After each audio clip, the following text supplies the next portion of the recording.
আসসালামু আলাইকুম। আজকে প্রেসার কুকারে রান্না করব গরুর মাংস।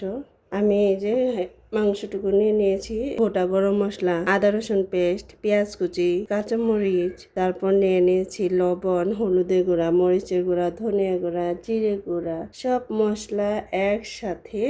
এখন আমি মাংসগুলো ভালো করে মাখিয়ে তারপর দিয়ে দিব প্রেসার কুকারে।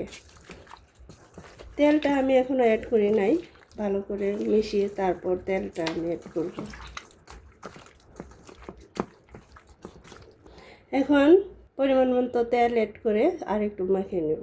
দিয়ে দিব সামান্য সরিষার তেল, তারপর দিয়ে দিব সয়াবিন তেল। এখন আর একটু মাখিয়ে নেব। যে মাখানো হয়ে গেছে, 5 মিনিট একটু ম্যারিনেট করে রাখবো, তারপর প্রেসার কুকারে দিয়ে রান্না করব। 5 মিনিট পর ফিরে এলাম। মাংসটুকু ম্যারিনেট করে রেখেছিলাম। এখন এই যে তার উপরে দিয়ে দিয়েছি আলু। আলু ছাড়া তো চলবেই না। আর একটু মাখা মাখা করে নিই, তারপর রান্না করে নেব। এখন দিয়ে দেবো প্রেসার কুকারে বসিয়ে দিয়েছি।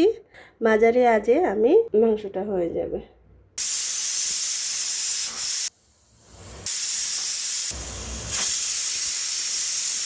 প্রেসার কুকারে 3টা সিটি নিয়ে নিয়েছি। মাংসটা হয়ে এসেছে। আমি এখন ফোড়ন দিয়ে নিব।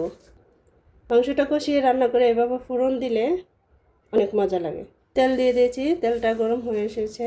এখন দিয়ে দিব কিছু গোটা মৌরি, সামান্য কুচি করা রাখা রসুন, তারপর কিছু পেঁয়াজ কুচি। ফোড়নটা ব্রাউন কালার করে ভেজে নিয়েছি। এখন রান্না করা মাংসটুকু আমি এখানে দিয়ে দিব।